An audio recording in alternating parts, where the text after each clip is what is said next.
Mawe, mawe, mawe, mawe, mawe, mawe. Là, j'ai paraphrasé Redi Amisi, ayembaki mawa, mawa, mawa. Kinshasa lelo, ma fausse information est tambolaki, tout comme la fois dernière, n'a pas qui information est tamboli, Vital Kamerhe, futur premier ministre. Lelo balobi que non, Azad totalement a quitté la cour de cassation, mais beaucoup ba éclairage na émission ya lelo, c'est vrai ou c'est faux. Chers internautes, lelo ezalaki lisanga topé association ya ba mama professeur ba mama o batangisaka na ba etando ya minene na ba kelasi ya likolo topé to bengi université na ba mama nyonso basangana ba bango ba clôturer mois de la femme na bango lelo mieux vaut tard que jamais bakutani ba sololi bokomona ba image lelo bomona basi ya bwanya ba manuanina parce que basi nyonso ya mayele ya bwanya ya Congo bakomi désormais banana manuanina. Donc yo zana ba manuanina combien na ndako na yo bana ya mayele ya basi ba professeur ya basi bazaboni bango moko bakomi manuanina nanko. Le conseiller autoproclamé indépendant du chef de l'État sans ordonnance et sans salaire, toujours nanko kamwa si chilombo azana bino tozako solola bakatange ba réagir ba benginga ba pesinga pe ya bango version. Ah cher internaute, tozako solola toza l'ensemble na tindika télévision boya malamu boboto bolingo bondeko na mabota na bino nyonso epai wapi oza kotala kamwa si chilombo molobeli bosepela déjà pour émission lelo ezali suka parce que actualité ezali Kamerhe fini akosamba lisusu te mais bokoyoka version originale ou la véracité dans cette émission. Chers internautes, Monsieur Masangu, ancien gouverneur ya banque centrale, alors il y a une élection qu'on a na Congo. A 5 le chef de l'État à se préparer pour un dialogue. Donc, tu as une transition. Pour eux, on a un mandat de fatité. On a une transition sans Kabila. Donc, fatité na bandi na musalati. Masango amoni ke futo ki na dialogue bana mboka basangana qui sont pour. Chers internautes, Henriette Ouamou allié na UDPS hier a sengi a remplacé Jean-Marc Akabound na poste ya premier vice-président ya Assemblée nationale. Qui sont pour? Bargima na ezanini alobi oh mais dans les postes c'est vrai il y a UDPS mais UDPS est allié bobo sanati Kabound azalaki député élu ya ville ya Kinshasa yepelali élu ya Kinshasa et on peut changer zate azape na batu azape entelo azape na poids mosi ya mbinga mutu pe bwanya pe ezali azali pe allié ya UDPS. Pourquoi pas aller à UDPS à un poste one? Bolobini. Est-ce que UDPS a un cédé place wana na allié na ye pendant que yemo UDPS na sima ya kozanga majorité na parlement ba poste beleti lelo qui na sima ya union sacrée a cédé les sous poste wana na allié et pas ya Henriette Ouamou. Qu'est-ce que vous en dites? 14 corps sans vie retrouvés de nouveau à l'est. Chers internautes, selon Baimboka, il y a contré wana balobi, c'est entre 3 bases militaires d'événements de Salami. MONUSCO, FRDC, na PDF, hein? Voilà donc armée ougandaise. Donc entre 3 bases militaires, qu'est-ce que va avoir 14 personnes. Il y a un moment où invisible, vert to banane. Babare pe bakei bambira tu bamoni bamoti. Balobi relance ya miba peut porter, n'est-ce pas, une solution pour éviter l'exode rural. Oza ko sala bana mbujima, enfin la Kasai. Déplacement na ndenge ya haut niveau. Moi image mo ezali awa. Bon moda comment les Kasaïens se déplacent en masse. Tina Katanga. On appelle ce qui va Katanga lobby, va conseil que va Kasaïens baza bande konabino. Na expliquer qui ceux qui peut Kasaï, comment dirais-je, Katanga eza Katanga, eza ba Katanga ka katende batongi Katanga. Ba de comme souci ya province mususu ba ye ba sangana ki ba sali pe Katanga eza la Katanga lelo. Na pesi ba conseil ya au niveau ba Katanga mususu ba se sentir qui peut attaquer. Na pesi ki message na moi agressivité ba sala ki toucher ba bengi nga pe en privé ba sololi na ngai. Boyo kabakamba yebisi ngai. Balobi na nga boyi. Conseiller Kamo si Chilombo tolanda kayo. Mais yeba ke na kati ya Katanga ba Kongo pe bazalaka. Bosi boyoka sango biso na ba Kongo tona problème. Boyeba ke na Katanga bata bandundu pe bazalaka. Bosi boyoka sango biso na ba problème. Pourquoi ezalaka biso na bandeko ya Kasai? Ba yebisi nga boyi. Na koloba nyonso te o balobi, sinon ekoma lokola ke et comme jugement balobi na ngai bandeko ya Kasai bazo kende kuna avec l'homme de etika ke muluba ya azumo si akatanga di pesa mombi na odi pera petit le rabo edi do bazo na l'homme bazo mvuka bakatange kuna danger siko ba bisinga katange pe ali na kati ba mvuka ye na mboka na ye ko mona attention. Ce qui est Zandengwana, c'est vrai, nos frères Kasaïens. Vous êtes chez vous, na Katanga. Na kena na Goma, na zalaki pananga. Na kena ba place belé, na zalaki pananga. Sauf na Poto. Na Poto, faut sentir boda chez yote. Mais partout na kena na Équateur, partout, avec l'aide ya yote ni Longondo, tout ça reconnaissant la vie, na découvrir ba coin belé ya Congo na yeba kité, c'est grâce à lui. Mais il se sentait qui chez moi. Donc, les Kasaïens aussi, vous êtes chez vous au Katanga. Mais le Katanga va reprocher à Bino brutalité. L'homme.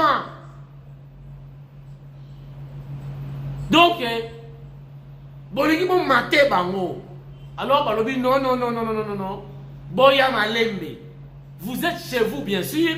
Mais boya malembe na moi malléabilité, éviter la ténacité.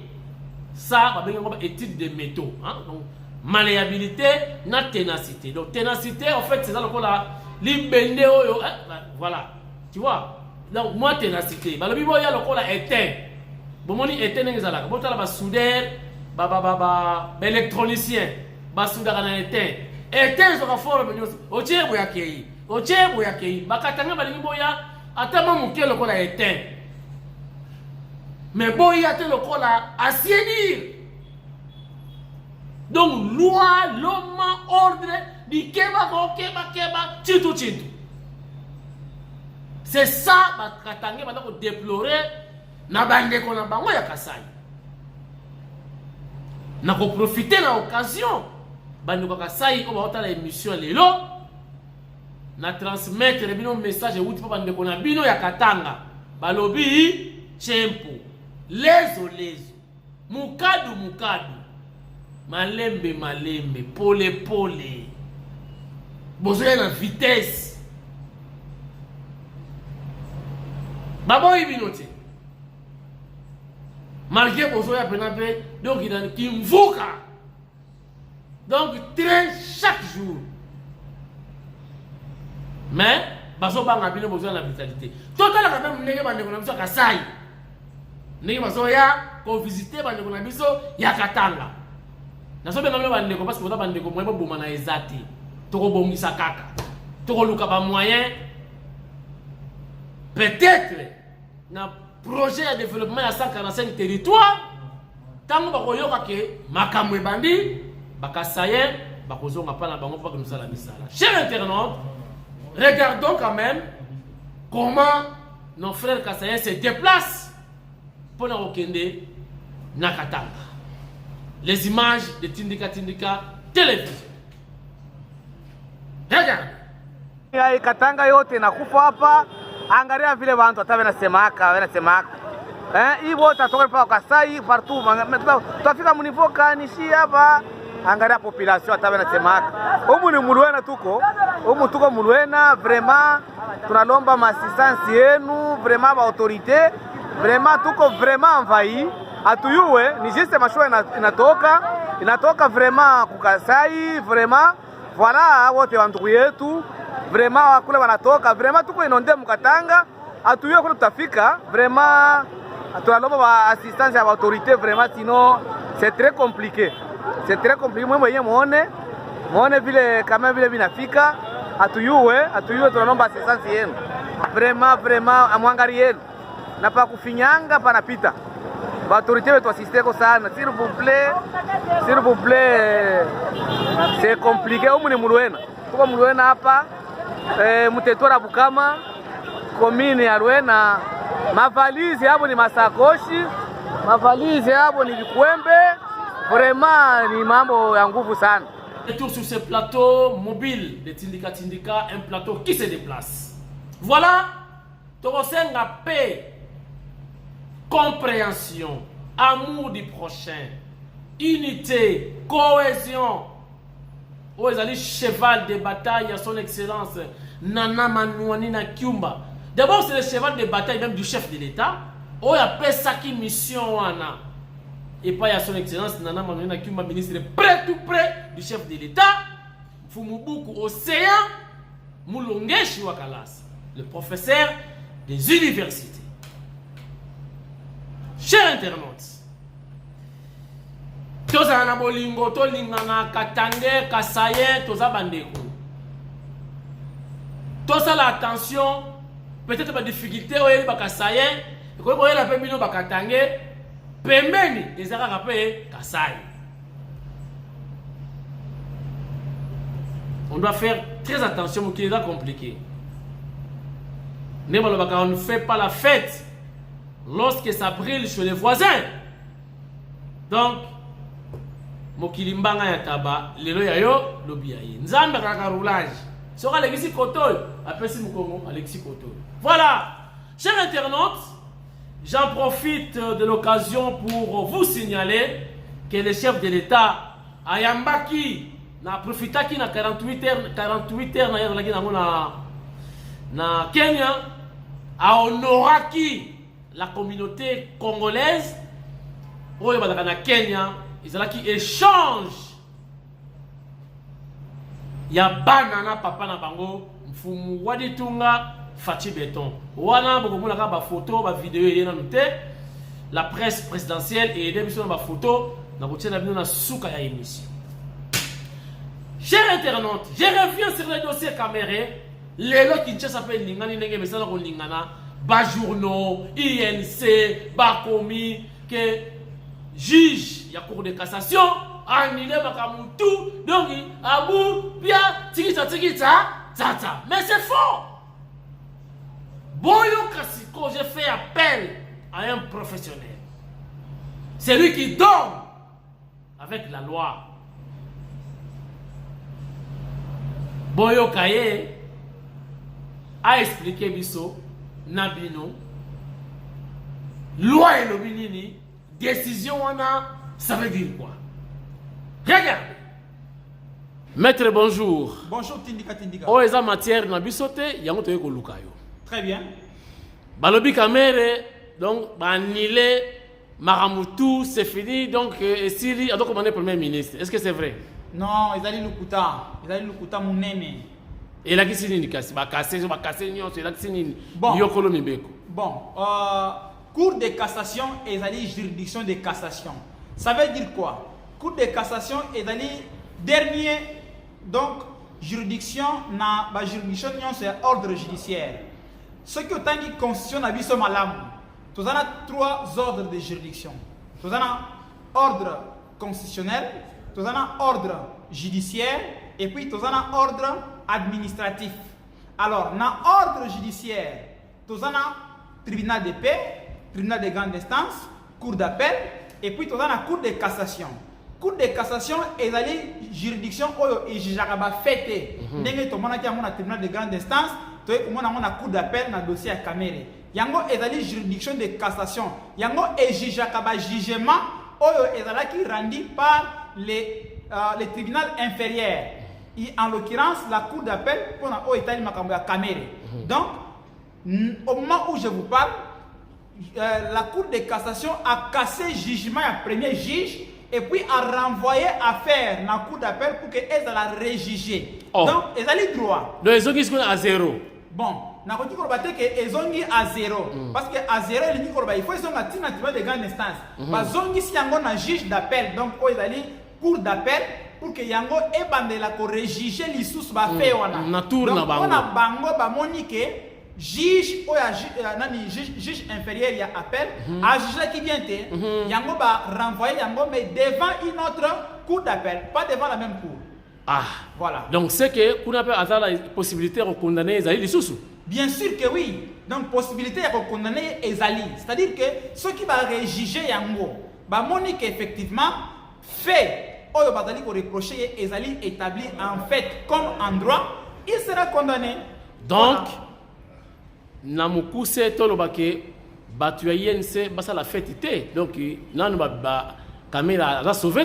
Non, non, non, non. On ne peut pas chanter la victoire avant même cette victoire-là. C'est-à-dire que il faut évaluer comment encore. Dans la justice, on ne peut pas se prévaloir d'avoir vaincu en avance. Pourquoi? Parce que l'élément après Vezali, si juge il y a appel et pas besoin ici dossier, à Monique effectivement il y a eu détournement. Il y a eu détournement. À condamner. Donc, Mirmiro ezali ko le Kanabalobi azozonga pona comme premier ministre. En tout cas, ezali fausse rumeur. Pourquoi? Parce que en droit, ce qui moutou azali présumé auteur ya infraction XY.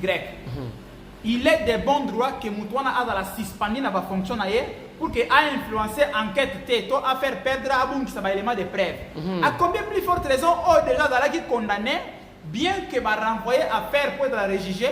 Bazoye ba comme c'est premier ministre. Tant qu'on a makasi a comme quoi influencer ndesikoyo jugement et les gamalam. Donc c'est une fausse information, ba to dans la calme, basa la confiance dans justice na biso, Fachi Béton azali ko impulser dynamique et ba juge wana ba ko sala RT. Si effectivement Caméré il est démontré na cour d'appel côté ou pe bazong si dossier ezali démontré qu'a détournaki, eh bien il sera condamné. Soit avec condamné, question souka.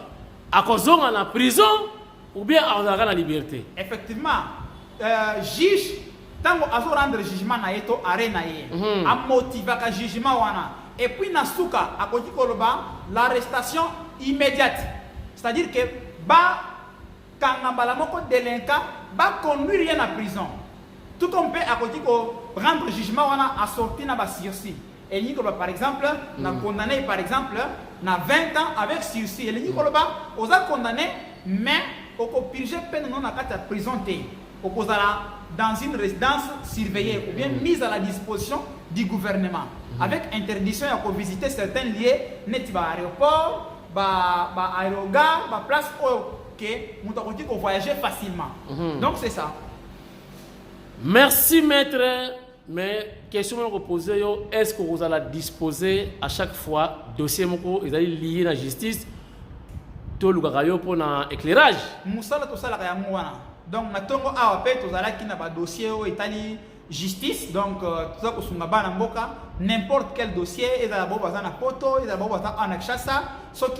tout cas, vous avez un dossier, vous avez des complications, tout avocat, clarté, n'hésitez pas, contactez nani petit frère ya Pachi tindika yé à contacter biso to ko kota na masolo ngo en tout cas au CP là. Merci maître. Je vous en prie. Voilà, chers internautes, besoin éclairage, je crois que vous avez tiré quelque chose dans l'intervention, il y a maître Dieudonné. Voilà. Commentaire des athées, hein? Je crois que vous comprendre tout ça dans Nalingala. Chers internautes, comment sauver Kasai? Bon, comment? Tu vas sauver Kasai n'engeni siko. Pour bande qu'on a vu sur base on a pas na bango. Pour ça la rappel bien te ata na banda comme on a dit papa ya bimele papa ya 10 mbala moko. Lelo ba ye 2, lelo ba ye 3, 10. Ça qui a se comme ça la déjourté. Provision. De quoi embrouillement. To sauver Kasai n'engeni. Pour botali image bana musu bazo ya presque nu.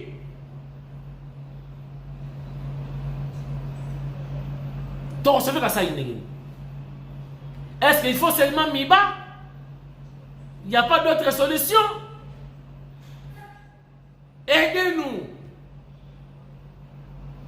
Tout ça la nini pour bande konabiso ya Kasai bazo la dignité na bango. Ba déplacement en masse. Ils ont honoré province. Tout ça la nini. Tout ça ni samakanisi. S'il vous plaît.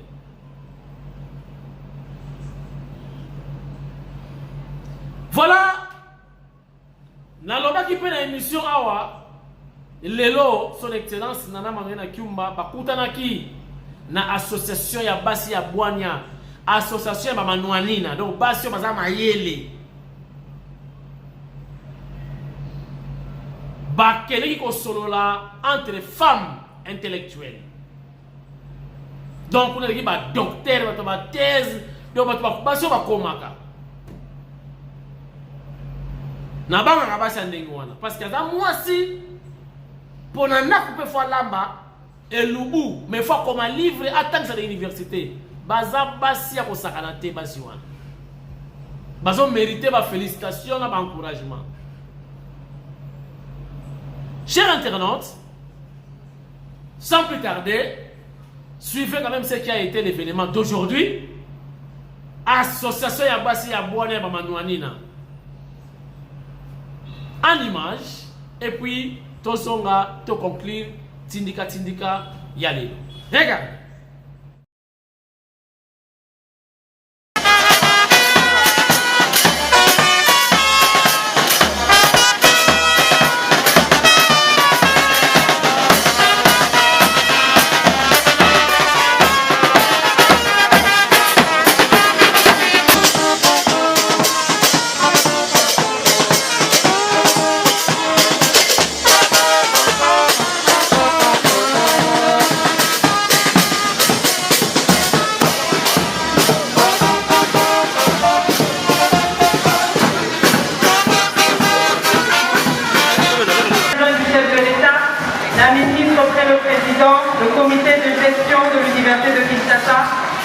Et voici les femmes professeurs qui entrent. Sous vos applaudissements, ne vous fatiguez pas.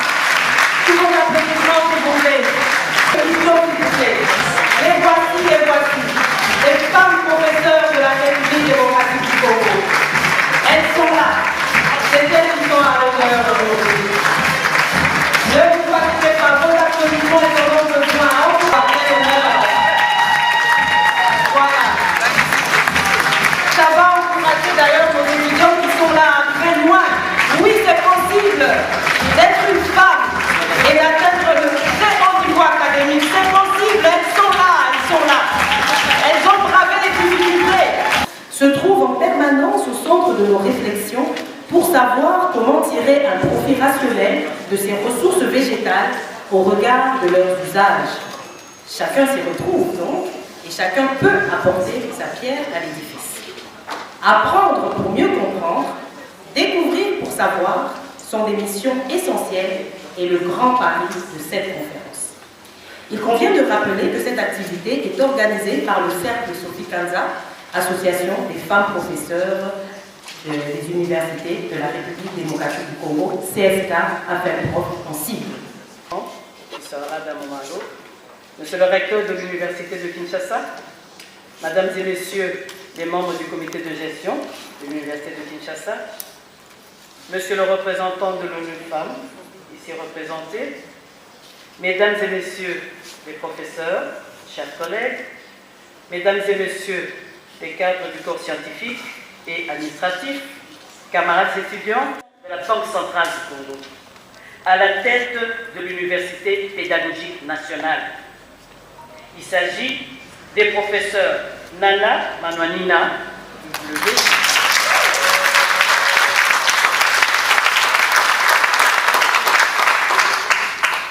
de Madame Nicole Pumbabwacha,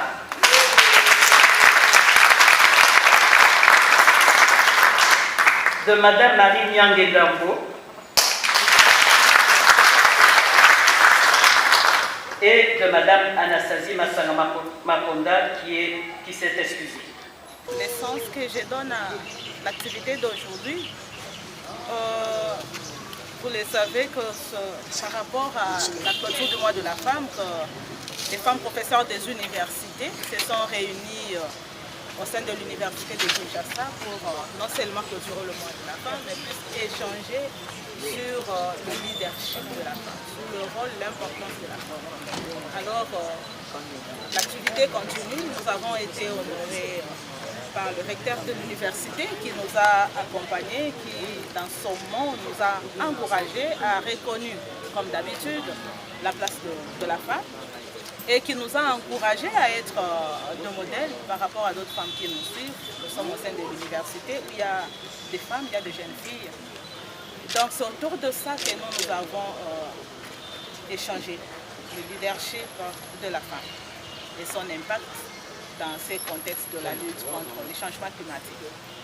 Je ne pense pas qu'elles prennent de pied parce qu'elles n'ont pas intérêt, sinon elles n'allaient pas choisir cette filière. Nous le savons tous qu'il y a beaucoup de facteurs qui influencent que les femmes accélèrent et soutiennent leur thèse. Alors, nous savons que les femmes sont là et elles ont comme devoir de pouvoir tenir bon, se battre, s'adapter aux nouvelles conditions de la vie qui n'impactent pas seulement la RDC mais le monde entier et de pouvoir continuer leurs recherches. Surtout que l'université est là pour encourager tout le monde. Elle n'est pas exclusive, ce n'est pas seulement pour les hommes, mais aussi pour les femmes. Les femmes doivent se battre autant que les hommes pour finir. Voilà. Voilà, chers internautes, nous sommes de retour sur ce plateau pour conclure définitivement l'émission d'aujourd'hui. Nako rappelé bien une émission d'hier, comme quoi nous avons un combattant. Oyo pe bazui misala na sima ya secrétaire général Augustin Kabuya ezali concurrence te bosala kape ba vidéo parce que oyo za koleka toza kosala te Kabuya za kotia basi na ye Kabuya za kotia bandeko na ye ali ko fala sous na permanence te mais vous autres oyo bazui misala na sima ya CG pourquoi vous en lobaté donc pourquoi pas complice. Manifestez-vous. Parce que dans l'image, il y a ces gens qui ne m'ont pas. Binope, bon se manifeste. Tata Binomoko, bon ça a vidéo na remercier Serge Kabouya, c'est grâce à lui. Il a occupé tel poste. Et comme ça, on appelle moi équilibre. Quand on a abandonné Serge Yemoko, on a dit Tumba guerre médiatique à Bouy. Les gens vont croire. On a boba. On a fausse information. Oui, ils ont raison, Serge ne fait rien. Ah, ma carte, bientôt là, chaque membre, il y a IDPS na carte qui bad. N'est-ce pas, il y a déjà un changement. Parce que les gens qui ont la carte na IDPS, ils ont la carte. à peine CG déjà à osala ba carte molo molo changement de kozala. Merci, nous avons un plaisir de présenter l'émission Oyo chers internautes. To bandaki bien, to soukisi bien, to tikala branché na programme surtout ya Tindika télévision. Ngai na bino soki Yesu Christ azongi dewe na butu te. Lobby tokomona. Merci beaucoup.